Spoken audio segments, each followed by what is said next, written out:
Amerika Serikat mengalami koreksi sangat dalam. Tahun ini pertumbuhannya hanya 1,8. Ini tadinya mereka harusnya tumbuhnya 2,7%. Jadi dropnya itu lebih dari 40% ke bawah. Jadi apa yang dilakukan oleh Presiden Trump? Kemungkinan malah akan melemahkan growth-nya mereka sendiri.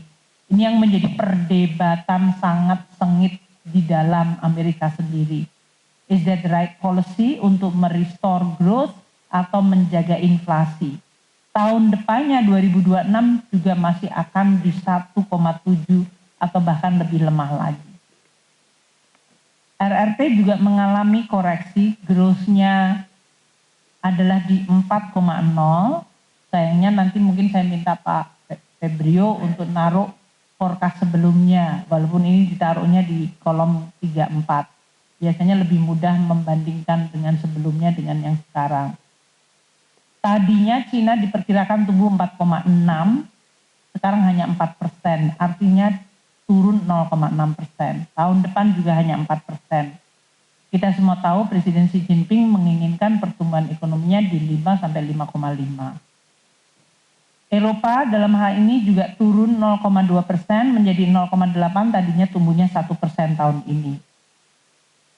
Jepang turun 0,2%, tadinya 0,8% menjadi 0,6.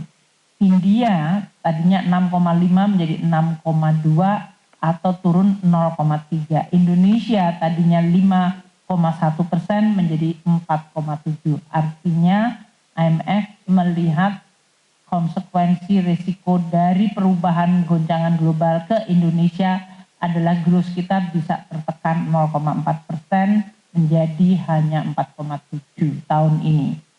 Itu IMF prediction. Kalau kita lihat koreksi di Indonesia relatif lebih kecil, meskipun itu tidak berarti tidak terkoreksi. Kita perlu untuk bekerja keras agar prediksi risiko ini tidak terjadi. Harus ada compensating factor agar kita mampu memitigasi dampak negatif dari lingkungan global yang tidak bisa kita kontrol sepenuhnya. Retaliasi tarif dari Amerika Serikat dilakukan kepada banyak negara. Ini adalah negara-negara utama, yaitu yang kita sebut dari sini adalah G20 dan ASEAN saja. Dan kita lihat kalau teman-teman memasukkan Afrika lebih kasihan lagi. Afrika itu ada kayak Lesotho yang sangat kecil tapi kena tarif resiprokal yang sangat tinggi. Kita lihat di sini negara-negara yang mengalami surplus tarif ke Amerika Serikat, dia dikenakan tarif lebih tinggi. Jadi makin tinggi surplusnya makin tinggi. Jadi dia tidak peduli negaranya kaya atau miskin, kuat atau lemah. Kambodia dalam hal ini yang menjadi salah satu tempat realokasi pabrik-pabrik Amerika ke Kambodia dan Vietnam. Makanya kita lihat di sini kenapa Kambodia dan Vietnam adalah dua negara yang tarifnya di atas 40%, 49 dan 46. Dan mereka mengalami shock yang luar biasa karena peranan ekspor di dalam GDP mereka sangat tinggi. Mungkin next time Pak Febrio bikin tambahan kolom baru, percentage dari ekspor terhadap GDP masing-masing. Makin besar peranan ekspor ini ke GDP-nya dan sekarang ekspornya yang terhantam sangat keras oleh reciprocal tarif, maka negara ini diprediksi growth-nya akan turun luar biasa tinggi atau signifikan. Indonesia dalam hal ini kita lihat di sini ya, ekspor kita nilainya lebih tinggi dari Kambodia. Kambodia itu ekspor ke Amerika 13,4 billion, kita 29,5. Dan ekspornya ke Amerika Serikat, Kambodia itu 31,7% sendiri. Jadi kalau totalnya dia ekspornya tadi 13,4, berarti ekspornya dia adalah 4 kali lipatnya itu sekitar 45 billion, sepertiga sendiri adalah ke Amerika. Jadi kalau Amerikanya mengenakan tarif besar, itu udah pasti dia akan kena. Mungkin sebagian yang lain, Kambodia kemungkinan ke RRT, kembali lagi ke RRT. Kalau kita lihat ini, maka akan lihat Indonesia, ekspor kita 29,5, tapi ekspor kita yang 29,5 billion, itu 2,1% dari seluruh ekspor kita. Jadi ekspor Indonesia terhadap GDP ya. Oh, terhadap 2,1% terhadap GDP yang ke Amerika, kan gitu kan? Jadi 29,5% itu adalah 2,1% dari GDP kita yang merupakan ekspor ke Amerika Serikat.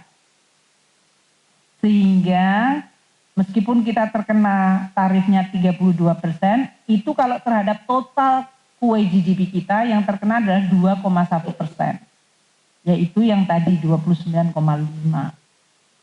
Negara-negara lain seperti Kambodia dan Vietnam itu sekitar 30% dari GDP-nya akan kena dampak signifikan dari tarif yang diterapkan oleh Amerika kepada negara tersebut.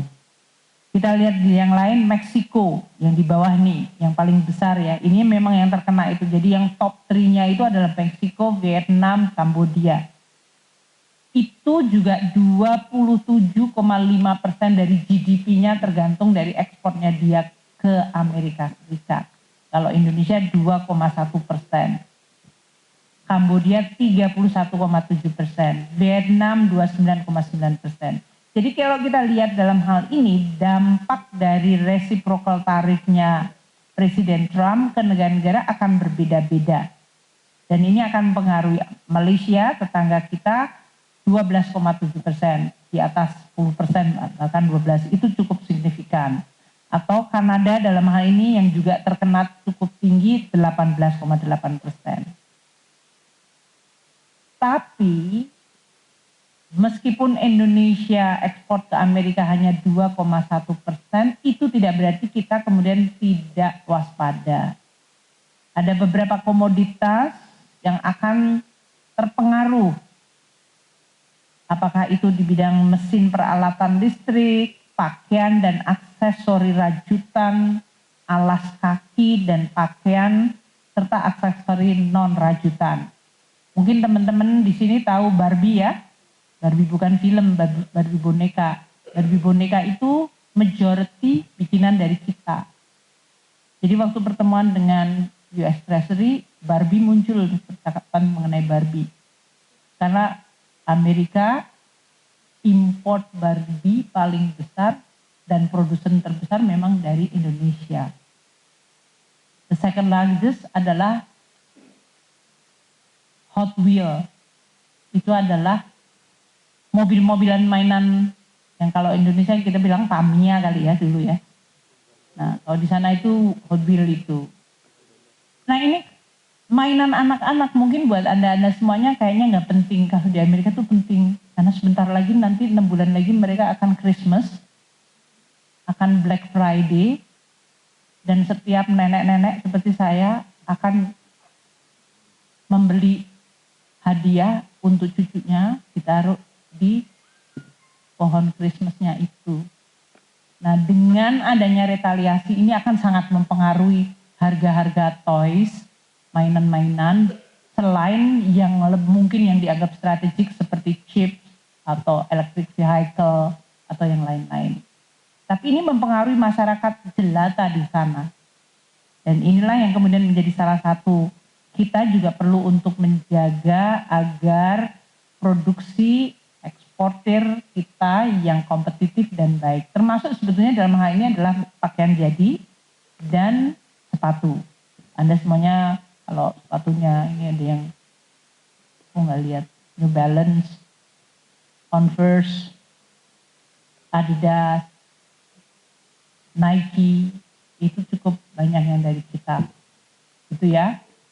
Dan itulah yang mungkin kita perlu untuk perhatikan karena mereka juga relatif cukup menciptakan kesempatan kerja. tarif dari Donald Trump tidak hanya mempengaruhi merchandise good, walaupun ini semuanya adalah berhubungan dengan merchandise good. Saya ingin tambahkan sekali lagi, salah satu dari upaya RRT untuk membendung import dari RRT adalah menghilangkan de minimis. Mungkin kalau di sini nggak terlalu familiar dengan kata-kata de minimis, tapi kalau Pak Asko sangat tahu banget. Itu karena banyak sekali retail yang menggunakan online kayak Amazon, Temu, dan yang lain-lain. Itu tadinya di Amerika Serikat sampai $800 shipment kalau saya beli melalui Amazon nilainya kurang dari $800 US dollar. Itu dia nggak kena biaya masuk, nggak kena pajak. Dengan cara membendung sekarang de minimisnya dihilangkan di Amerika Serikat. Karena ternyata banyak sekali orang yang belanja online dan itu barangnya diimport langsung dari RRT atau Amazon dalam hal ini punya gudang yang merupakan barang-barang dari RRT. Saya ingin sampaikan dengan digital ekonomi, digital platform, marketplace yang selama ini mungkin banyak yang merasa convenience ini mengalami disruption sangat tinggi. Dan oleh karena itu ini dampaknya akan sangat besar. Teman-teman pasti akan tahu kami di Kemenq, Bea Cukai akan menjadi salah satu yang akan menghadapi di depan karena perubahan tarif, non-tarif, barrier ini semuanya yang mengenforce adalah teman-teman Bea Cukai. Jadi mereka yang ada di front line untuk ngadepin bagaimana perubahan-perubahan policy dan regulasi. Ini yang harus kita jaga. Nah, dampak tarif terhadap sektor keuangan juga sama besarnya dan sama signifikannya. Seperti saya sebutkan tadi, tekanan pasar global meningkat, kemudian tidak hanya karena Amerika melakukan, tapi karena RRT membalas dengan sangat forceful juga, dan ini menyebabkan guncangan kiri kanan dari berbagai aliran modal. Dengan guncangan yang sangat besar, Presiden Trump kemudian menentukan pause atau jeda 90 hari, tapi 90 hari untuk bernegosiasi dengan puluhan negara yang berbeda-beda ini juga nanti diprediksi akan cukup rumit. Ini yang menjadi salah satu bahan pembahasan di Washington DC.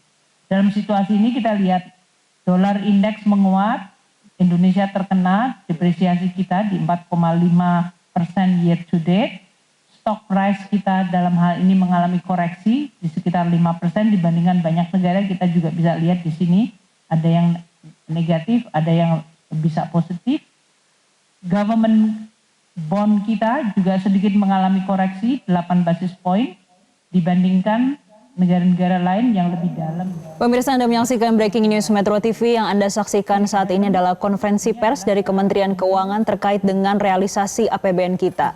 Salah satu yang paling ditunggu oleh para pelaku pasar saat ini adalah terkait laporan pendapatan pajak hingga 31 Maret 2025 yang tadi sudah dilaporkan secara langsung oleh Menteri Keuangan yang tercatat sebesar 322,6 triliun rupiah.